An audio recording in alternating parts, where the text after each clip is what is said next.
As the majority of you know, I have a certain intolerance towards the fat acceptance movement and body positivity because of the messages being pushed, certainly when it comes to the quotes plus-size models, or people who, like Amberlynn Reid, just continue to hurt themselves all the while acknowledging that they're doing it, but doing nothing to actually address it.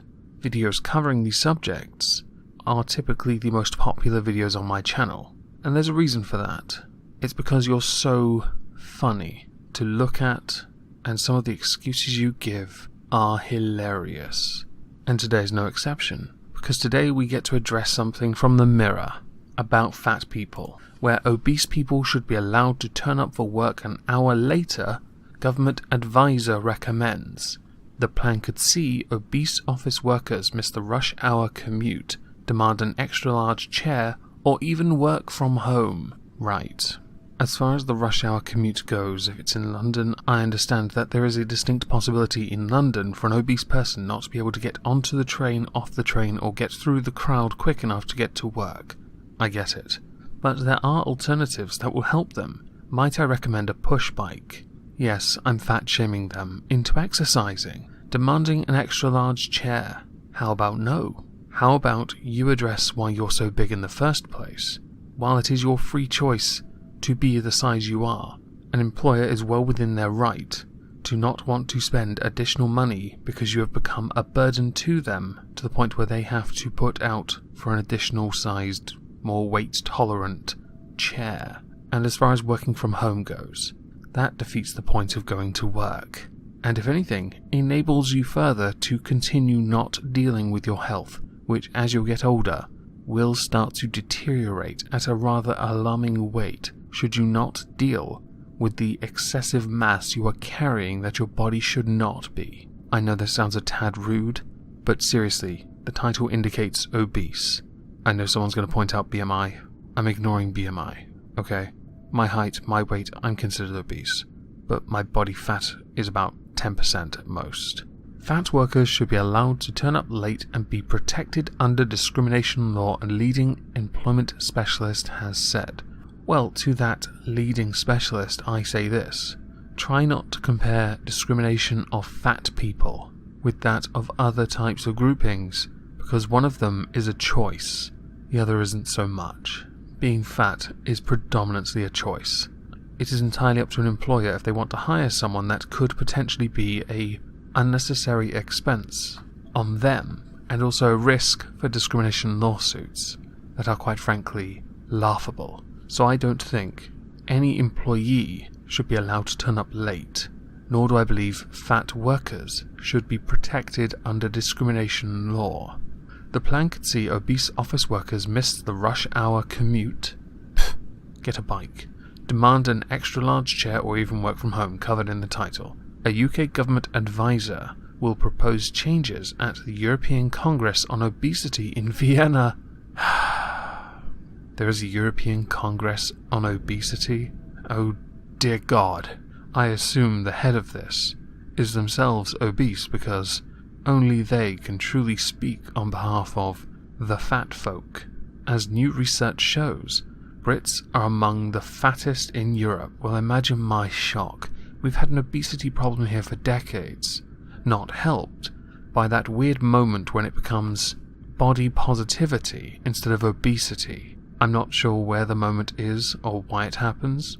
Obesity is obesity, and we should not enable people to be obese. And I mean obese, proper obese, not the ones that fall into the category of obese because of a fault in the BMI. You know exactly what I mean. Quite frankly, body positivity in this context is absolutely laughable. Professor Stephen Bevan has advised the Department of Work and Pensions and is a member of Public Health England's advisory board. Something I find quite fascinating about Professor Stephen Bevan is that he himself is not some morbidly obese bloke, so it confuses me why he would want to enable this unless his partner or children are obese and he wants to protect them from the world and all the mean people. He will tell 2,000 medics that obesity should be classed as a protected characteristic. Of course it is. Allowing staff to sue fat-shaming bosses. Okay, will this eventually bleed into the NHS? So when people have to weigh them on elephant scales or industrial scales that are designed for cars, they can sue the NHS for discrimination at having to take them to the vet to get them weighed, or to a car toll station thing, weighing place. I'm mechanically incompetent, okay, sue me.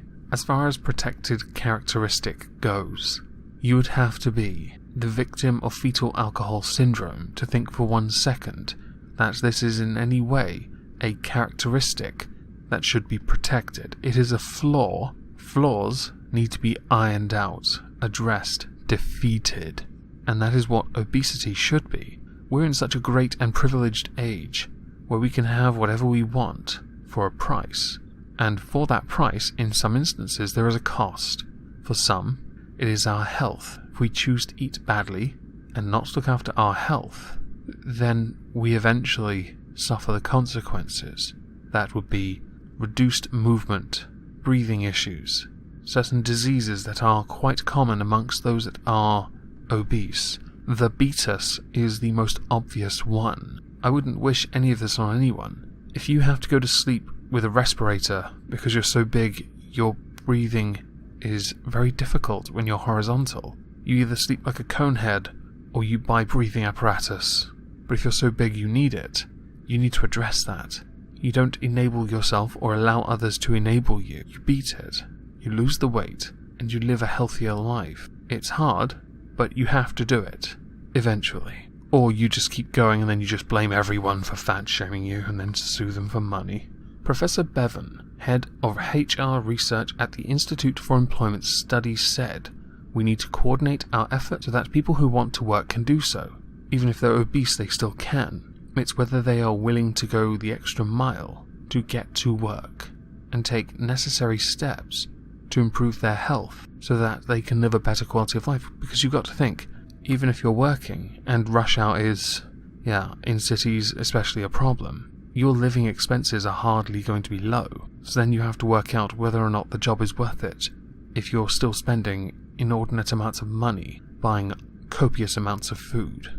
It can be working time. It can be having a bit of understanding that someone might need to turn up at 10 AM because they have trouble with transport or anxiety about transport. Many employers get away with whatever they want, so doesn't mean they should give leeway to employees they expect to be on time. It's why people have contracts. If your job says you have to be there at a certain time, you be there at a certain time, unless the intention is for you to turn up late and stay late, because you shouldn't be paid for that hour you are not there. Or is that going to lead to the gender pay gap, and now somehow the fat skinny pay gap? Oh dear God. Professor Bevan will present a systematic review of research into obesity workplace discrimination. It will include a major study on weight stigma in the NHS.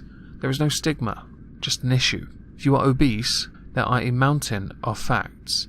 The mountain is made of reinforced titanium donuts, so you can't eat them. These facts are verifiable, proven. It is not a stigma. We know there are problems, and we like to judge people because we know the problems you're going to have, especially if we see you stuffing your face with an extra large triple bacon double cheeseburger, supersized fries, and a Diet Coke, because that makes sense. Another study found 1 in 5 Brits said they would object to an obese person marrying into their family. Those terrible, terrible judgmental fat shamers. Just think, if we changed it to a black person, that's racist. A gay person, homophobic. Muslim, racist somehow. Obese, no, I couldn't give a shit. Personally, anyway, I don't care. But I understand why people do have an issue with it. They see someone who's obese and they see that person has made many bad choices. Potentially many more to come, and will eventually become a burden to the person that they are marrying. Any family is well within their right to be concerned about it. By the way, the weight stigma study thing, we're going to address that in a future video, I promise. 1 in 3 said they were too lazy to keep weight off. Well, now I'm starting to understand why they're so fat. Professor Bevan has added, some people say that obesity is the last characteristic that it's still socially acceptable to make fun of. I would argue there are many characteristics that are socially acceptable to make fun of. Comedy is, after all, subjective. If you can't laugh at yourself, then who are you to laugh at other people? and I think we should be able to make fun of everything. Whether you find it funny, different matter again. We have a scheme in the UK called Access to Work, which not many employers know about. If you are an individual living with a health condition or an impairment, you can get support, paid for by the government to make accommodations. It could be transport or it could be working from home. Yes, so perhaps getting a reinforced mountain bike, road bike, bike, trike, any bike really. Hell, give them a unicycle. That way we know they're pedaling for the entire journey. Honestly, ride to work. It's not difficult. This is exhausting me. I do apologise. But I think we all know where this is going. You're trying to reinforce the idea that treating obese people in a negative way is discrimination. It's not. It's their choice that they are obese. How they deal with it doesn't mean that they become a victim as some kind of solution to it. Obese people do not deserve victim status. Anyway, I'm done with this. I hope everyone has a lovely Wednesday, and thank you all for listening. Oh, goddowns. In your arse. Imagine my shock